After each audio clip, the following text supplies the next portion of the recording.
Olá a todos, o meu nome é Patrícia Rocha, sou fisioterapeuta e osteopata. Hoje vou ter comigo à conversa o Nuno Pinto Martins, que vou entre breves momentos vou já chamar para ele entrar aqui na nossa conversa. Aproveito para o apresentar, para quem não conhece.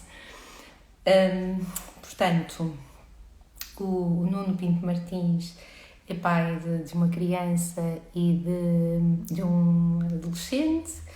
A sua formação de base é Direito, portanto foi advogado, foi jornalista e em 2015 decidiu mudar a sua vida e passado 2 anos desenvolveu um projeto chamado Educar pela Positiva. Portanto, depois de se tornar formador e certificado na disciplina positiva, em 2009 lançou aqui este livro. Vamos falar um bocadinho sobre ele, está bem? O título é Educar pela Positiva, um guia para pais e educadores, que aconselho desde já a leitura. Quem tem filhos e não só, quem trabalha com crianças, acaba por ser uma ferramenta muito, muito útil. Atualmente é também formador certificado em inteligência emocional e no método Kid Coaching. Vou então chamar à conversa o Nuno. Vamos lá, então.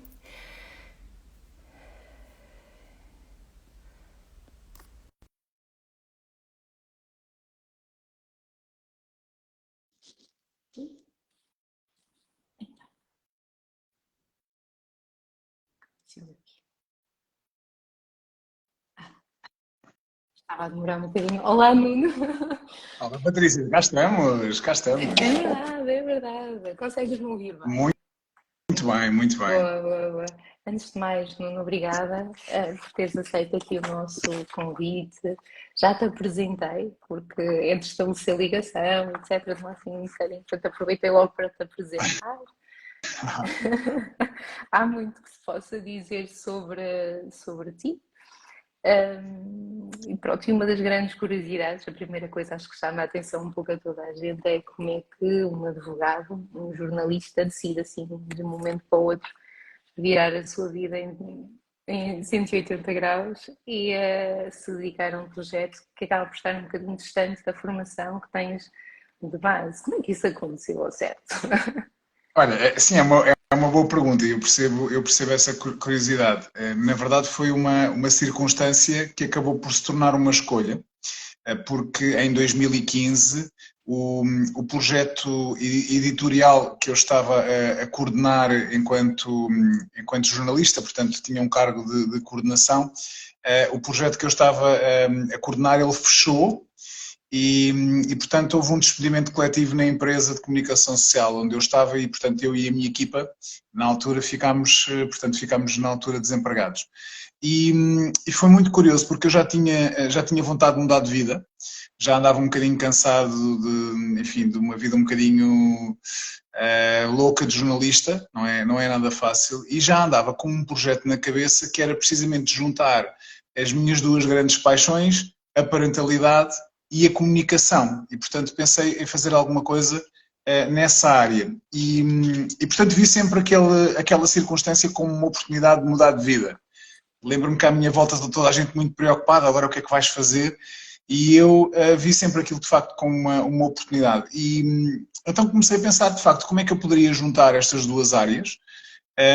Criei um primeiro projeto que acabou por não vingar, um projeto que era um site onde eu partilhava algumas dicas de parentalidade, mas no fundo partilhava essas dicas ou da minha própria experiência enquanto pai, portanto era ali uma espécie de blogger, ou ia buscar algumas referências à internet, ou seja, faltava-me, na verdade, poder com alguma propriedade, digamos assim, passar ferramentas e passar estratégias aos pais. Então foi nessa altura que decidi investir na minha formação, foi nessa altura também que conheci a disciplina positiva e aquilo fez-me todo o sentido desde o início, porque era o pai que eu queria ser.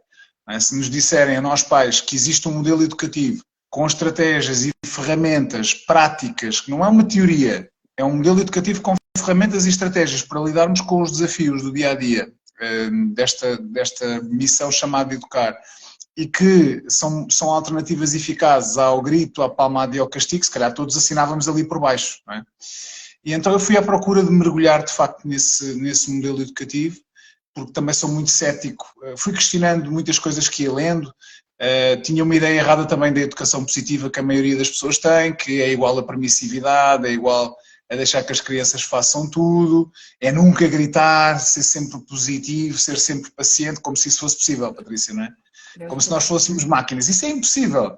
Então eu tinha essa curiosidade de perceber o que era isso, afinal, de educar pela positiva e a disciplina positiva. E então foi um investimento muito grande a vários níveis durante 2 anos.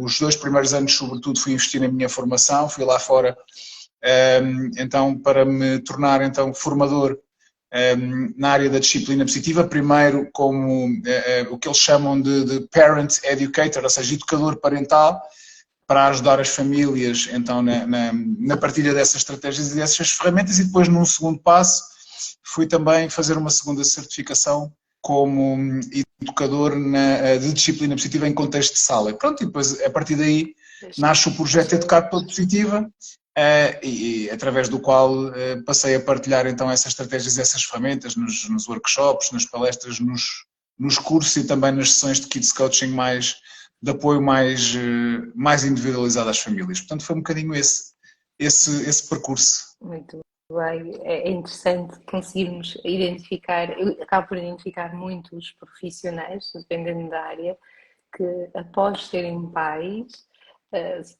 acabam por decidir reorientar as suas vidas profissionais. Houve uma questão de tempo, não é?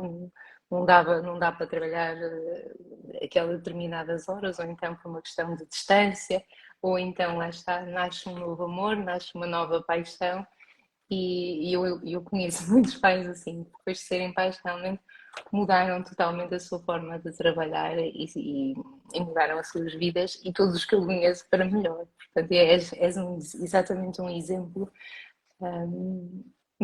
desses pais. És mais um, mas faz ainda mais diferença, que acabas por ajudar muitos mais. Muito bem. Nuno, portanto, a ideia de te convidar aqui era para falarmos um bocadinho exatamente sobre o teu projeto, está bem?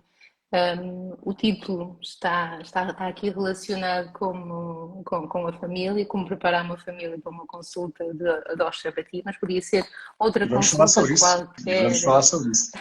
Outra consulta qualquer também, porque acredito mesmo que o síndrome da bata branca e todo o drama que acaba por acontecer em consultas tem muito como culpa o que acontece em casa e o que acontece no próprio consultório. A culpa é do profissional e também depois de tudo, da falta de preparação, etc. E gostava de falar um bocadinho contigo sobre isso. O que é que o teu projeto, as tuas estratégias, de que forma essas estratégias podem aqui ajudar a facilitar um deslocamento, uma consulta? Falas mesmo, inclusive no teu livro, estive aqui a mostrar antes de aparecer em direto, um exemplo. O teu livro também são exemplos, e acredito que nos teus workshops, por acaso, ainda não participei em nenhum, mas virá o tempo. Em que falas mesmo de uma ida, dás até essa referência, esse exemplo, que antes de uma consulta médica, o antecipar e dar algumas opções limitadas, acho que é opções, não sei se... Sim, exatamente. Opções limitadas podem, por exemplo, ser uma das ferramentas que os pais podem adotar numa ida ao médico. Queres-nos falar um bocadinho sobre começarmos aqui um bocadinho este tema sobre estas duas estratégias? Essas duas estratégias podem ser de facto aqui muito, muito úteis e muito eficazes. A primeira é de facto a antecipação, ou seja, prepararmos a criança para esse momento da consulta, explicando-lhe o que é que se vai passar, com uma linguagem muito simples, obviamente, e adaptada àquilo que seja a idade da criança. Não é? Se estivermos a falar de um bebê ou de uma criança de 1 ou 2 anos, enfim, será mais difícil que a criança tem este entendimento daquilo que se vai passar. Mas imaginemos uma criança já um bocadinho mais velha, por exemplo, uma criança de 4, 5 anos, nós já podemos, de uma forma muito simples, antecipar o que é que vai acontecer, não é? Prevendo já um bocadinho aquilo que se vai passar. Então, desde logo, a questão da espera pela consulta. Não é? Sabemos que vai haver ali um tempo na sala de espera. Essa antecipação é muito importante também.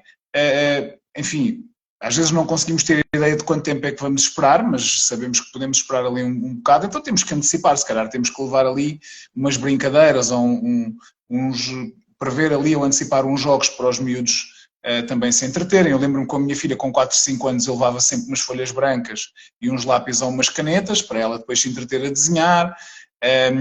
O meu filho já era um bocadinho mais velho, a minha filha neste momento tem 9 anos, o meu filho tem 13, portanto eles têm 4 anos de diferença.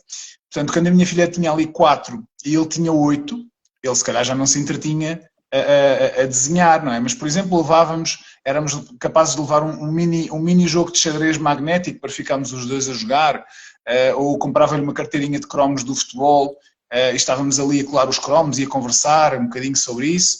Portanto, antecipar aqueles momentos de espera e também pensarmos na questão da fome, que os miúdos têm sempre fome. Então, se calhar eu vou levar uma pequenina lancheira, não é?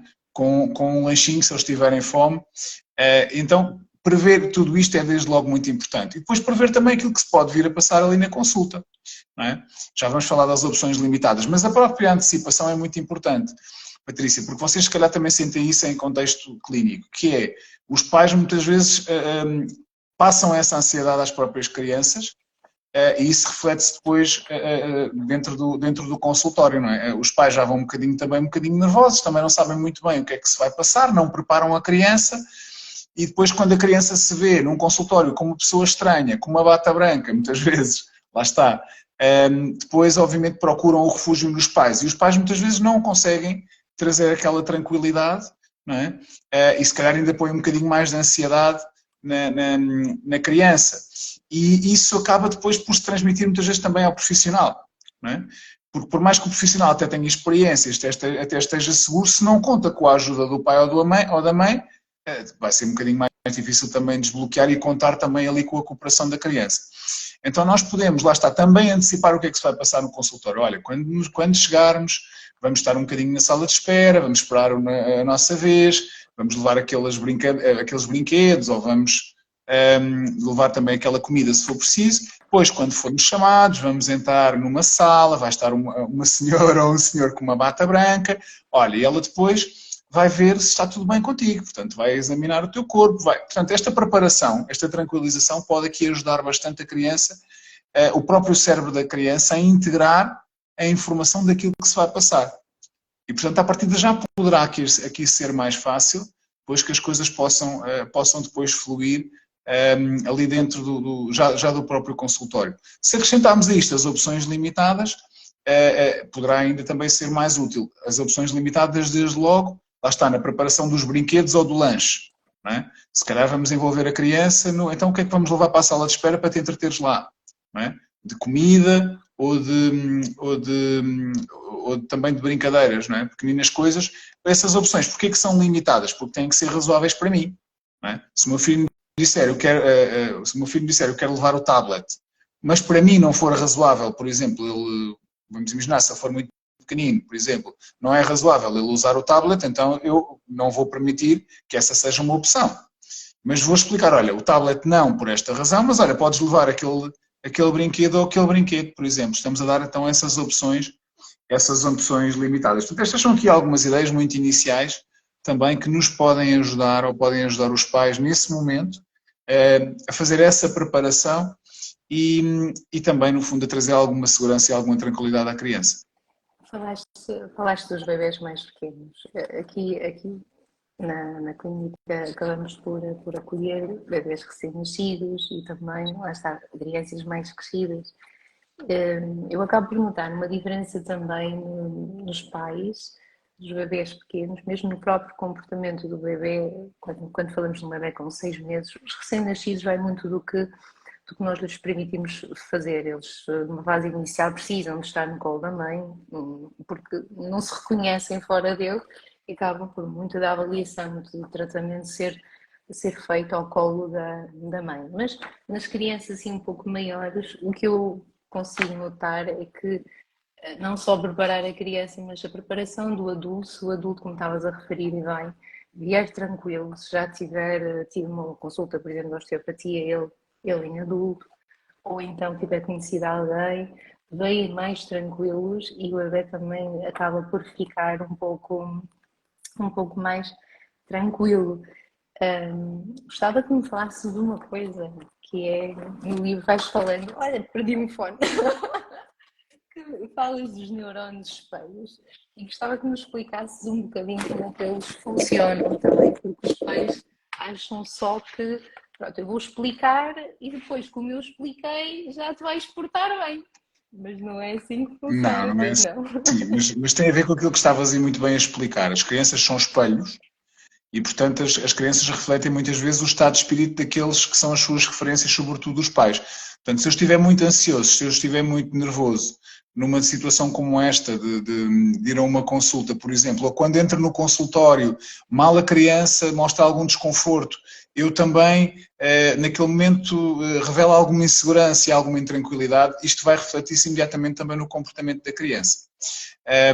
E acontece noutro tipo de situações. Eu lembro-me daquela situação muito clássica de quando os pais vão levar os miúdos à creche, ainda são pequeninos, e os miúdos começam a chorar à porta da sala porque não querem ficar na creche. Quanto mais intranquilos e inseguros nós nos demonstramos, mais a criança também se vai sentir intranquila e insegura. Se nós naquele momento conseguimos também antecipar em casa aquilo que se vai passar, não é?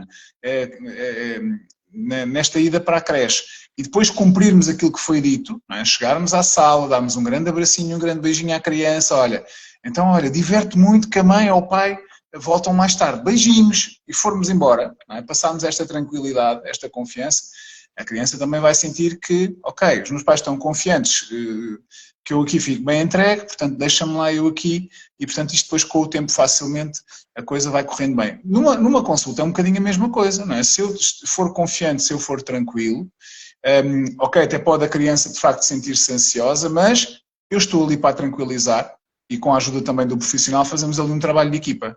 Não é? E aí entram os tais neurónios espelho. Esses neurónios espelho são na verdade pequenas células receptoras e estas células que todos nós temos têm então esta missão que é ir recolhendo as mensagens que estão a surgir à volta, ir recolhendo estas mensagens para depois preparar o cérebro, esses neurónios espelho preparam o cérebro então para esse fenómeno da imitação e da repetição. E, portanto, é um processo ao qual, na verdade, nós não podemos escapar, não é? A criança está constantemente com os seus neurónios espelhos a serem ativados e vai muitas vezes atrás daquilo que vir. Portanto, quanto mais nós conseguirmos aqui manter uma tranquilidade, uma calma e passar essa segurança para a criança, maior é a probabilidade também da criança se sentir segura. Isto não é assim, literalmente, não vai acontecer sempre, porque a criança é uma criança, o seu cérebro também está em construção, quanto mais pequenina for, se calhar maior também é o apego, sobretudo com a mãe, não é? Porque é uma ligação também umbilical, mas essa segurança é muito, muito importante.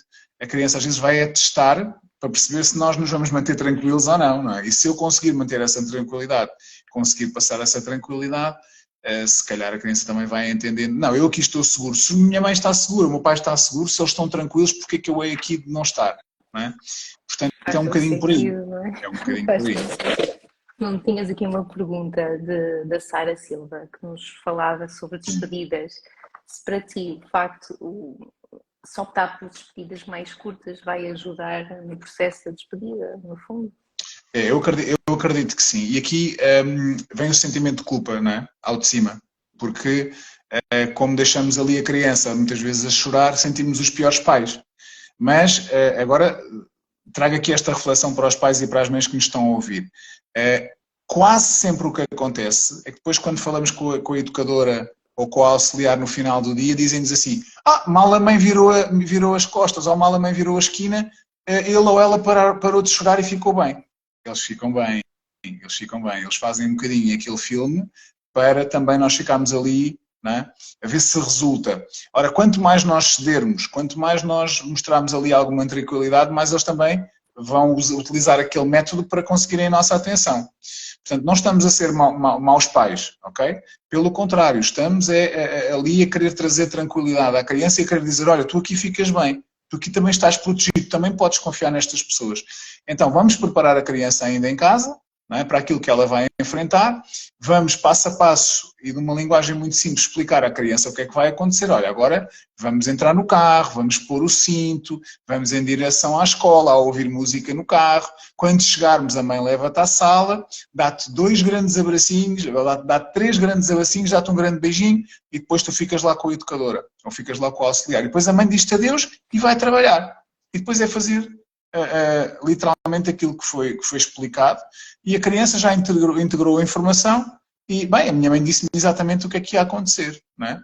E já não vamos voltar atrás para mais um abracinho ou para mais um beijinho porque a criança chorou, está bem? Porque aí a criança sabe que basta chorar mais um bocadinho ou fazer mais uma fitazinha e vai haver mais uma cedência.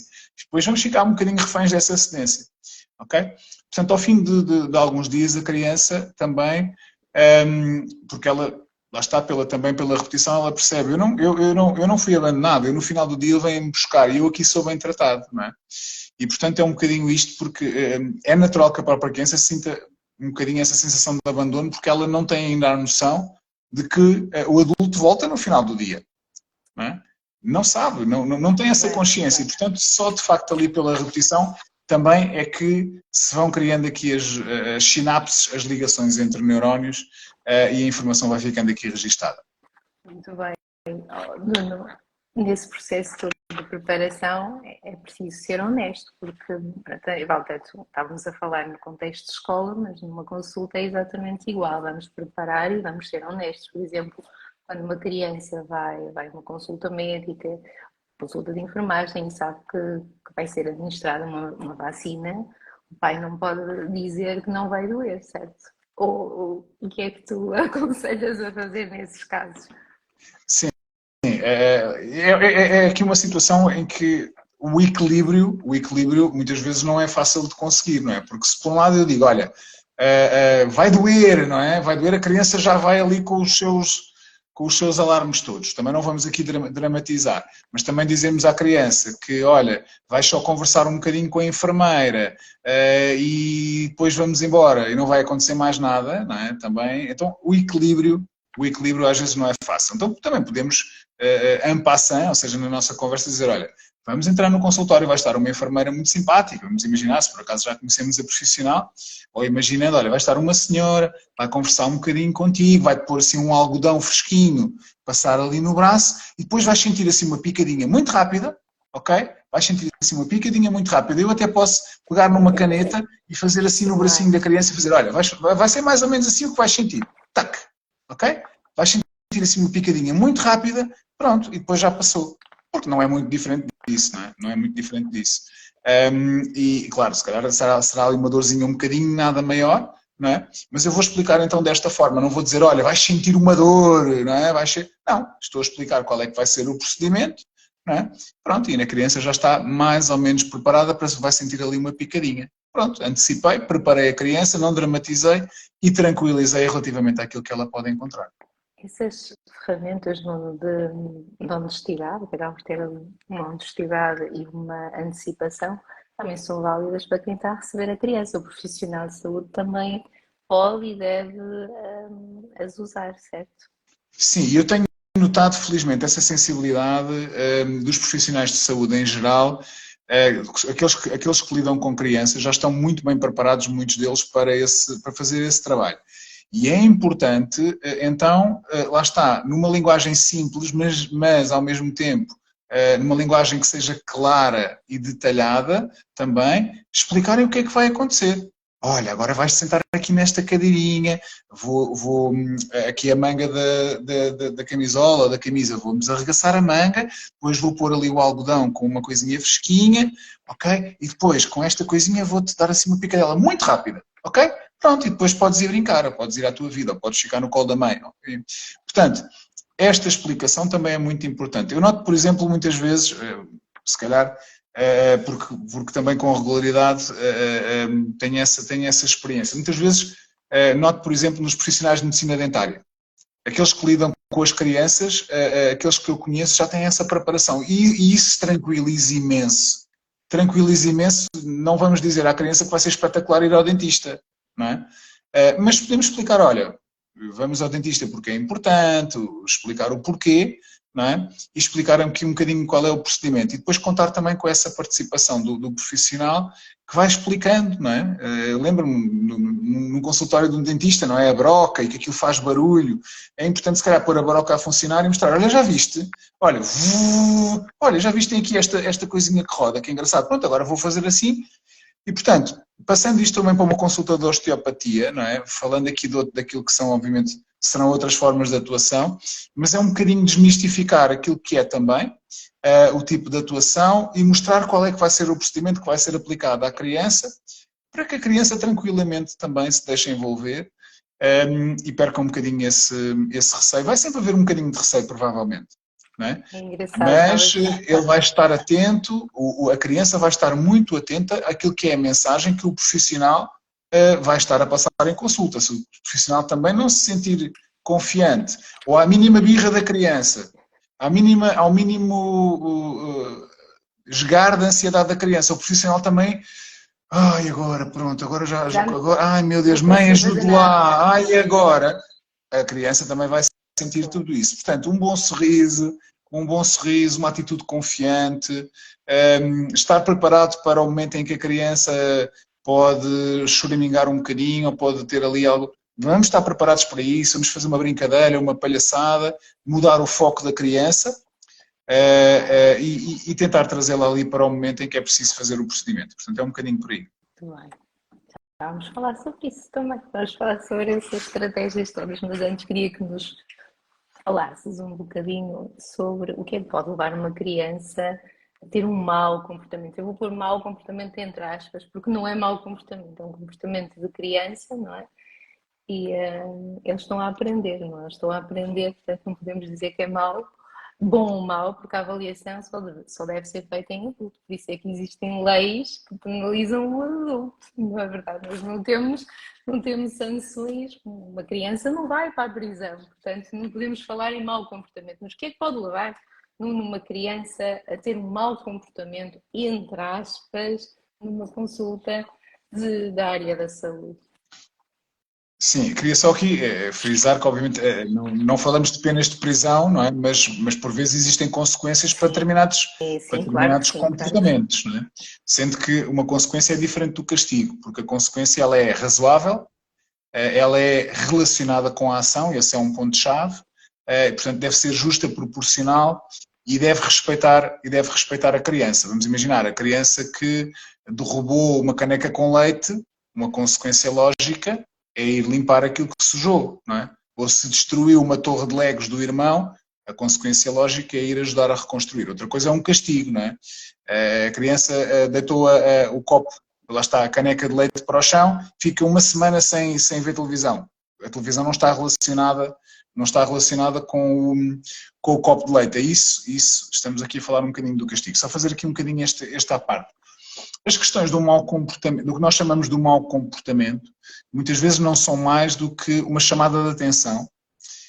E aquilo que nós vemos então como o mau comportamento é muitas vezes a solução que a criança encontra para nos dizer alguma coisa.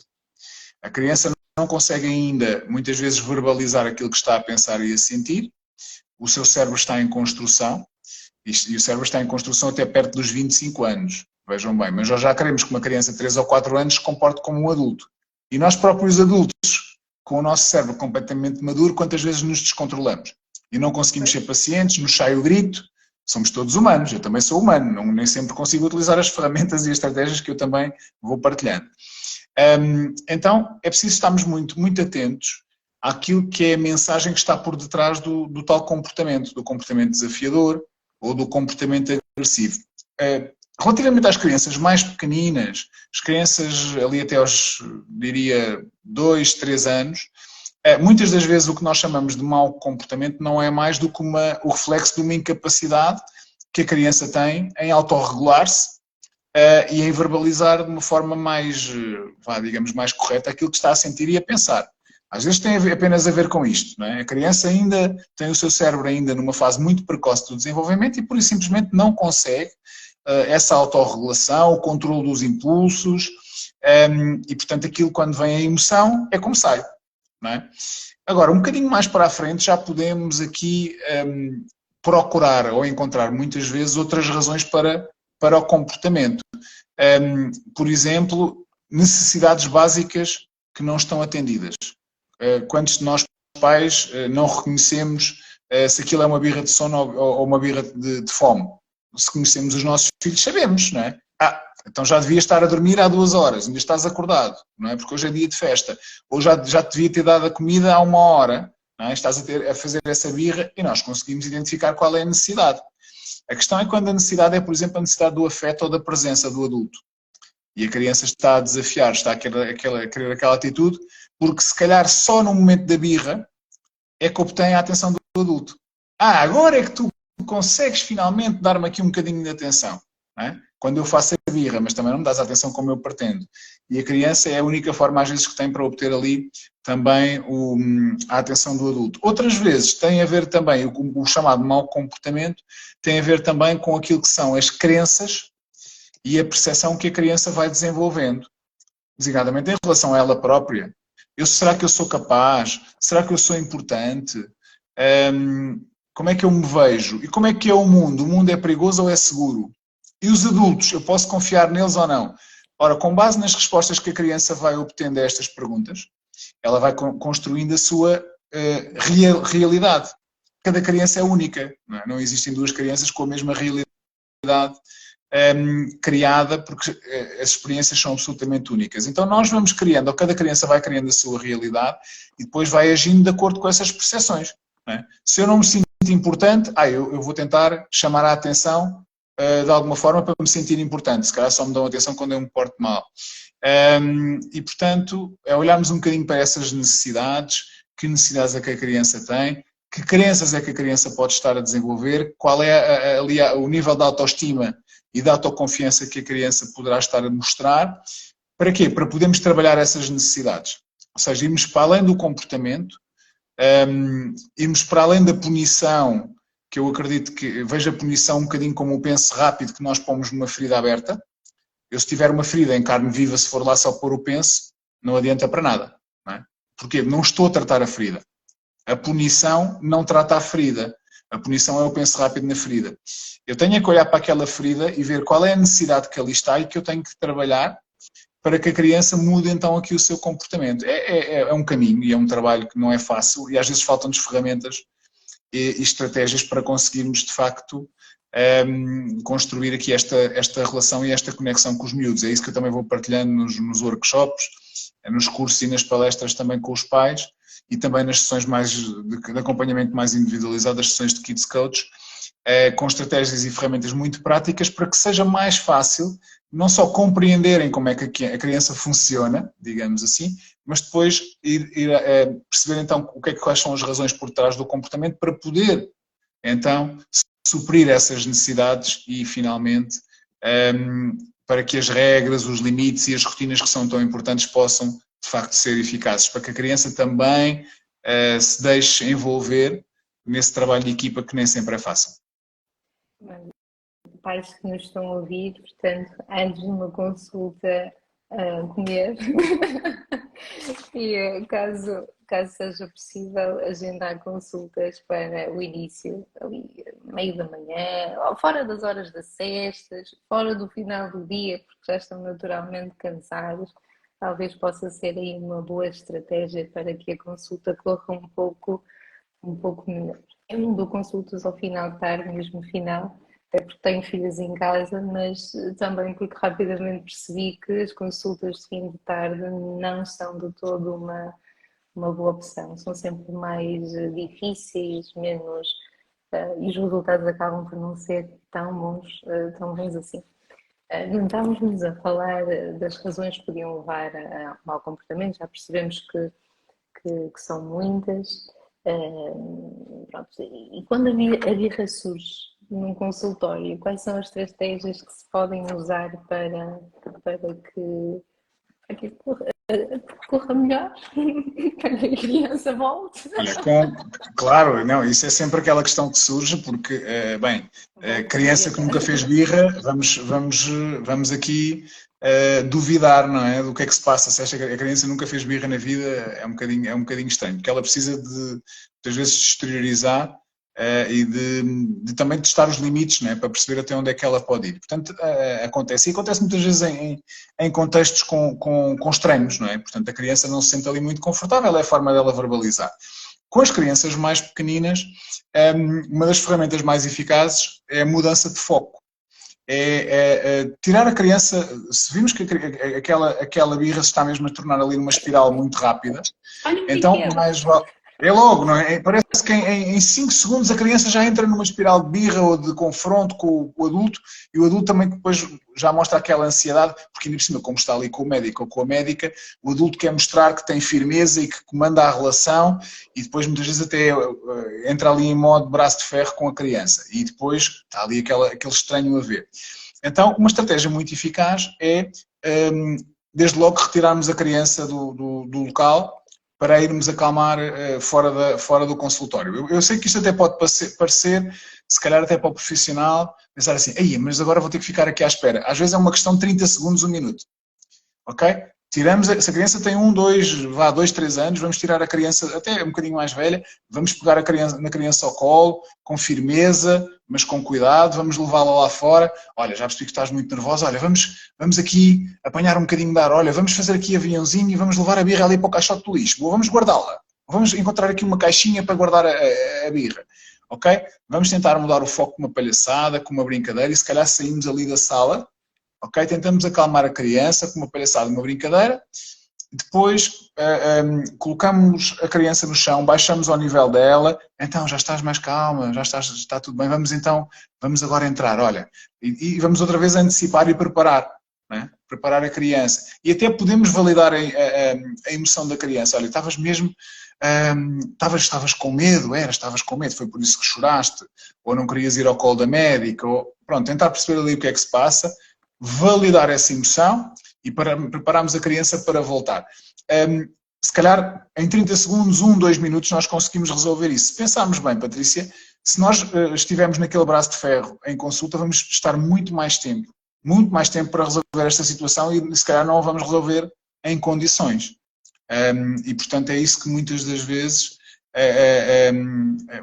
lá está, e eu percebo que eu também sou pai, que às vezes nos acontece naquele contexto, nós queremos resolver no momento, quando o vulcão entrou em erupção dentro da criança, eu acabo por ir lá pôr a mãozinha no vulcão e vou-me queimar. Não é? E portanto não adianta, quando o vulcão dentro da criança entrou em erupção, não adianta eu dar qualquer tipo de sermão ou gritar com a criança naquele momento ou entrar em modo braço de ferro, porque o vulcão não vai parar, pelo contrário, só vai expelir ainda mais lava. Então eu tenho que arranjar uma forma daquela lava, não é? Acalmar um bocadinho para depois conseguir acalmar a criança. Então pode ser uma boa solução, de facto, sem grandes hesitações, tirar a criança do local, levá-la um bocadinho cá para fora, para o corredor, num minutinho tentar resolver e depois vamos entrar preparando já ali um bocadinho a criança para aquilo que depois pode, ela vai encontrar de novo no consultório. Vamos prepará-la e vamos tranquilizá-la também relativamente a isso. E aqui a Sara Silva que refere aqui num comentário muito giro. Hajam profissionais neurocompatíveis, têm 2 filhos e ainda é difícil encontrá-los. Bem, essa foi uma das razões que me levou a fazer-te aqui o convite, Nuno, porque lá está, eu tenho todos os dias bebés recém-nascidos. Os pais inicialmente estavam muito preocupados com o parto. Ai, o parto! Ai, o parto! No final, todos afirmam que o mais difícil é educar. É educar e este papel de sermos pais e depois de tentarmos encontrar o melhor para eles, não só para eles, mas para a família também, acaba por ser um pouco difícil. E são nestas conversas, nestas propostas de estratégias, de saberem, os pais saberem que existem profissionais que se estão a dedicar a esta área da educação e que podem ajudar imenso mesmo os próprios profissionais de saúde, se dedicarem mais um pouco a esta área, acabam por eles também receber ferramentas para conseguir harmonizar as suas consultas. Falavas há pouco dos dentistas. Os dentistas provavelmente foram os primeiros, diria, aqui em Portugal, a entrar muito dentro desta dinâmica de consulta, vou-te chamar consulta positiva. Inventei agora um termo, consulta positiva, vá. Porquê? Porque a criança fechando a boca acabou. Os masteres, os nossos masteres são uns cursos extremamente potentes e eles não têm alternativa, não conseguem fazer as coisas à força. A alternativa que poderiam ter era fazer uma intervenção sobre anestesia. E fazer uma anestesia, dar medicação forte para tratar uma cárie, por exemplo, é algo complicado e eticamente, sabendo que existem outras estratégias, outras ferramentas para se conseguir o mesmo fim, vamos lá explorar e vamos lá sermos melhores nessa área. Agora o desafio é sermos melhores todos os profissionais, não é? Todos os profissionais de todas as áreas, em particular os que trabalham com pediatria, que arranjem ferramentas, que façam workshops, façam formação, que leiam livros, e que vão criando assim um espaço e consultas também elas que sejam seguras para a criança, tanto fisicamente, isso aí todos fazemos, mas também emocionalmente. Eu acredito que estas conversas vão dar lugar a que hajam menos batas brancas. E o medo das batas brancas. As batas brancas vão existir sempre, não é? Mas o medo das batas brancas vai diminuir um pouco. Estavas a falar há pouco, estávamos a falar da birra, de como ela pode surgir, de estratégias para interromper a birra e continuar a nossa consulta. O que é que tu nos dizes do prémio final? Olha, eu diria que há prémios e prémios, desde logo, não é? Há prémios e prémios. Eu lembro-me que um médico que acompanhou os meus filhos durante muito tempo, no final das consultas, dava-lhes uma caixa de, passa aqui a publicidade, dava uma caixa de Smarties. Portanto, aquelas bolinhas de cores, não é? Eu achava aquilo sempre uma péssima ideia. Cada um deles levava uma caixinha de Smarties e devoravam a caixinha de Smarties em direção a casa, não é? E depois como é que eu ia dizer se aquilo faz mal quando eles me diziam, mas foi o doutor, foi o próprio médico que deu, não é? Quer dizer, o próprio médico que é supostamente o especialista, não é? Caramba, e portanto foi algo que confesso que me trouxe sempre muito desconforto, esse tipo de recompensas ou de prémios. Agora, se falarmos aqui do estímulo positivo, o autocolante, aquele autocolantezinho no final, aquela medalhinha que se pode dar no final, olha, correu tão bem, foste tão valente, olha, vais levar aqui uma medalhinha que mostra que estiveste cá e que participaste. Pronto, um bocadinho neste sentido. Não vejo aqui propriamente uma grande questão relativamente a isso. Portanto, acho que também temos que avaliar um bocadinho aqui caso a caso o que é que podemos fazer. Não acho propriamente que esse estímulo, aliás, se olharmos aqui para a questão da recompensa, não acho propriamente que seja algo que seja absolutamente essencial se nós soubermos trabalhar todo o processo de envolver a criança. Acho que não é sequer essencial que o tenhamos, porque por vezes a recompensa também tem outro risco, que é o risco da dependência. Da dependência neste sentido de a criança vai adotar determinado comportamento para obter o prémio no final. Não é porque tem que se portar bem. Já estou um bocadinho a extrapolar para além das consultas, não é? As recompensas no geral. Agora vamos ao supermercado, se te portares bem eu compro-te um chocolate, não é? Ou se te portares bem, levo-te a ir comer um gelado. Isto muitas vezes provoca dependência. A criança não se vai portar bem porque é suposto portar-se bem, mas vai-se portar bem porque quer o prémio no final. Portanto, se calhar a aprendizagem não é bem aquela que eu gostaria que fosse. Não é? Portanto, acho que, enfim, não gosto aqui de generalizar, acho que depende muito daquilo que é o processo e daquilo que de facto, se estamos a falar de uma recompensa ou se estamos a falar apenas do estímulo positivo, do reforço positivo. Se for o reforço positivo, dizendo, olha, muito bem, foste muito valente, foste muito corajoso, se for um bocadinho nesse sentido e olha, agora tens aqui vou pôr aqui um autocolante aqui na tua roupa, não vejo aqui grandes questões. Se formos para além disso e for de facto uma recompensa, se calhar já tenho aqui algumas reservas relativamente a isso. Há pais também que, além do profissional, que quem trabalha na área em crianças mais crescidas acabam por adotar essas estratégias. Há também pais que durante a consulta dizem, olha, porta-te bem, que a seguir vamos... Isso.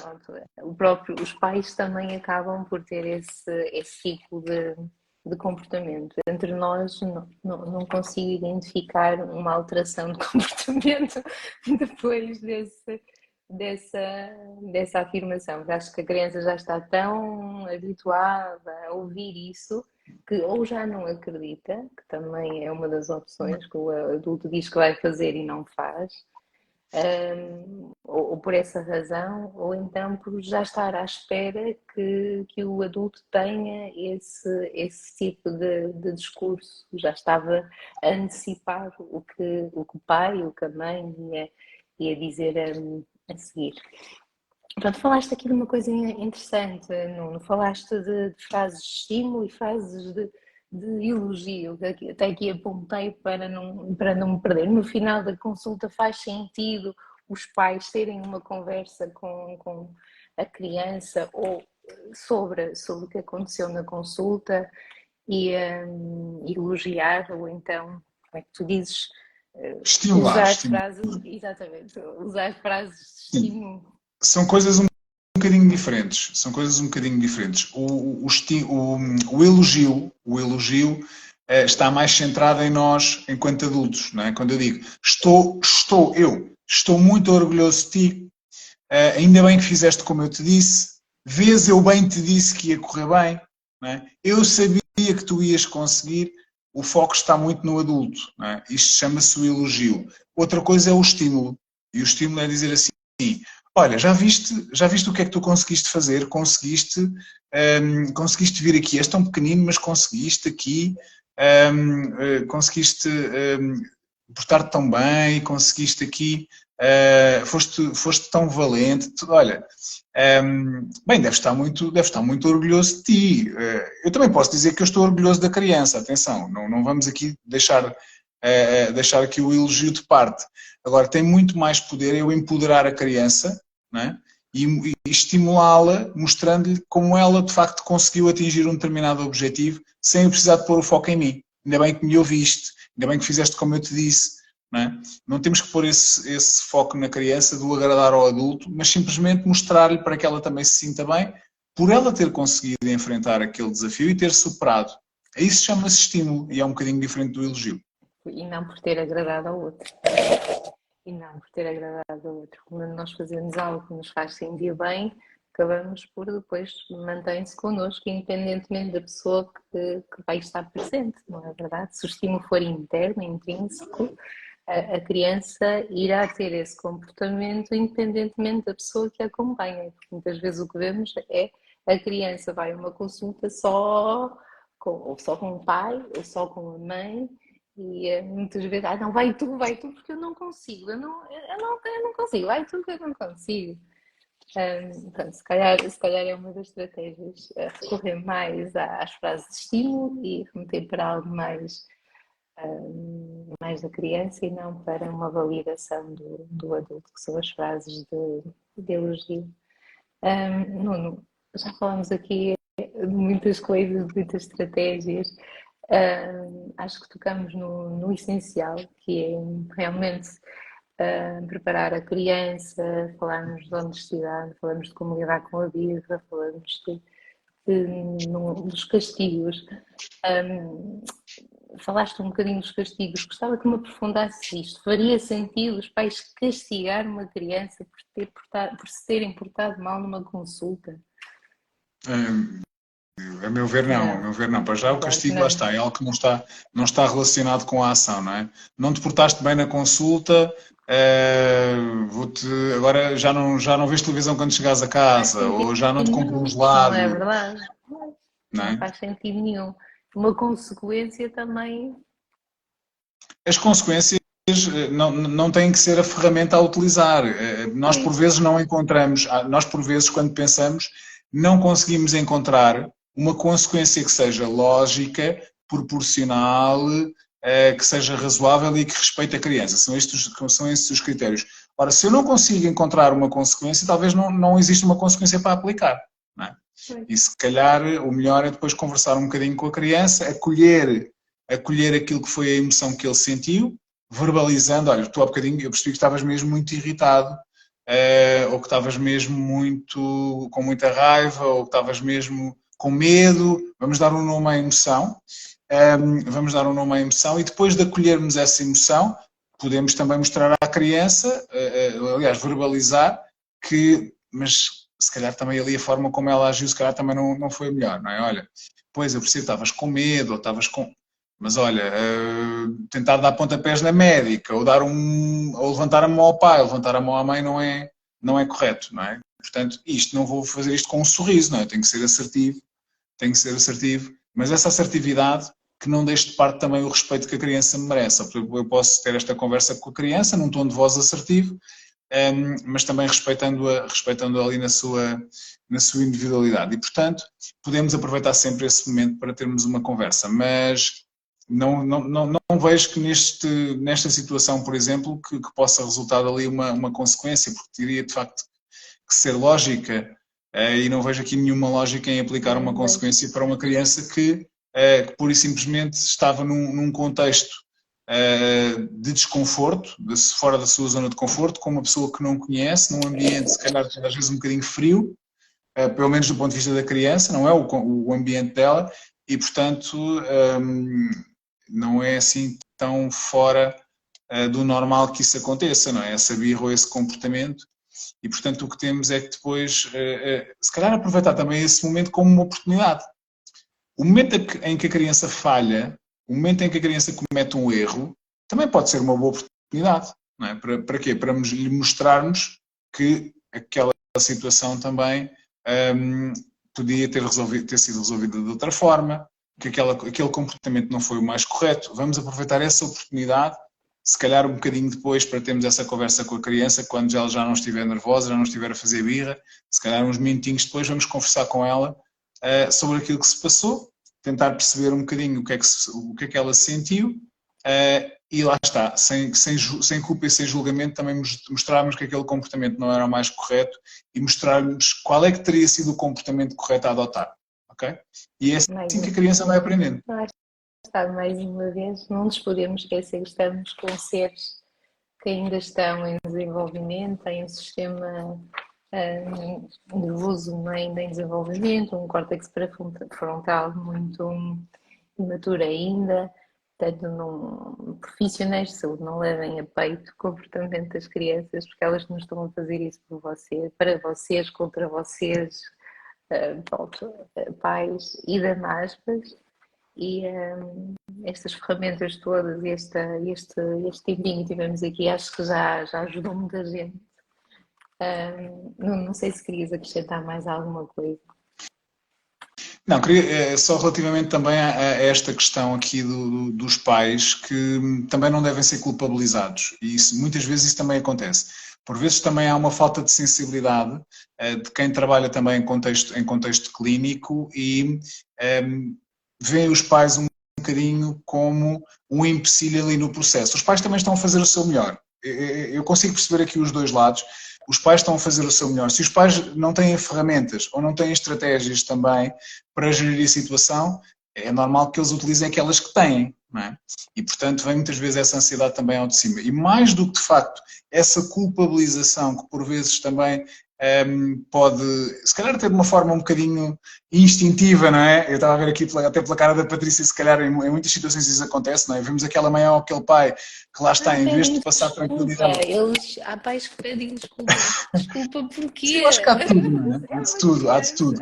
Mas é muito importante nesse momento que o profissional guarde para si essas suas convicções também, e tente ao máximo também, no fundo, focar-se naquilo que é essencial, trazer tranquilidade para a criança e se calhar também para os próprios pais, porque eu lembro-me de uma situação muito concreta de uma pediatra, por exemplo, foi a primeira pediatra da minha filha, e que ela tinha uma atitude muito culpabilizadora para com os pais. E era horrível. Cada vez que íamos à consulta com os meus filhos, aliás, foi com o meu filho, aliás, com o meu filho recém-nascido, saímos lá de rastos, porque ela constantemente nos culpabilizava disto e daquilo e não tinha cuidado nenhum até na própria forma como o fazia.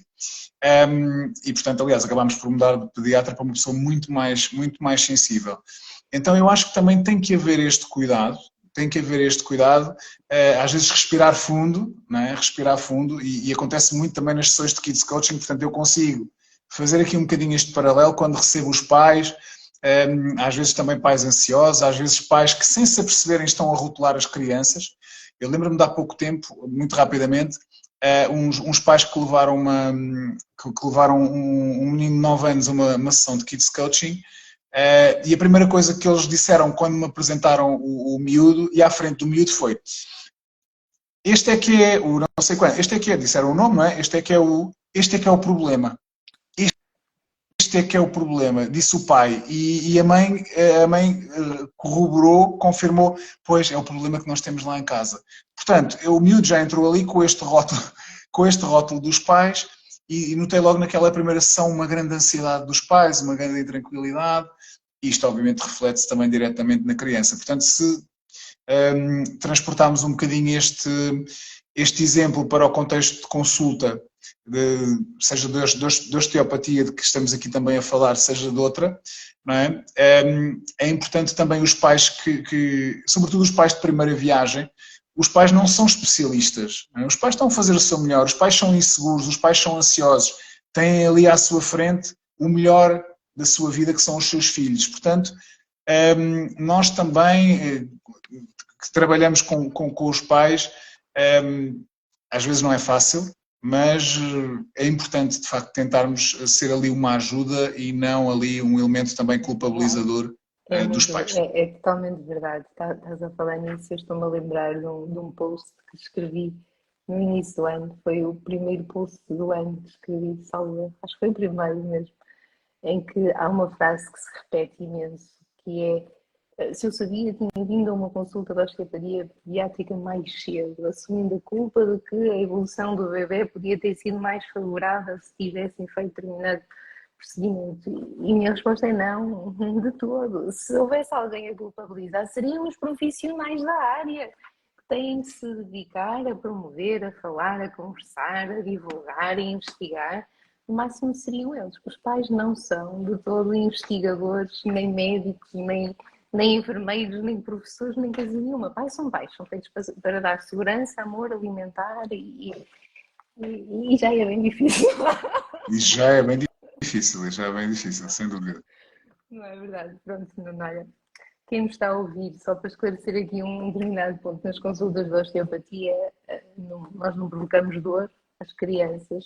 Muitas vezes elas podem ficar desconfortáveis pela posição ou porque em determinados momentos que são muito curtos, 30 segundos, pode-se restringir alguns movimentos. Isso elas acabam por não gostar tanto. Mas nós sempre explicamos o que vamos fazer, quanto tempo vai durar, o que é expectável de sentirem e depois no final conversamos sempre um pouco sobre. Tem aqui uma pergunta gigante sobre o que é que aconteceu. Portanto, pais que tenham dúvidas do que é osteopatia pediátrica, por favor, antes de virem a uma consulta, podem ligar, podem conversar um bocadinho, podemos preparar juntos a consulta, porque já é 50% de trabalho. Vamos ver aqui então.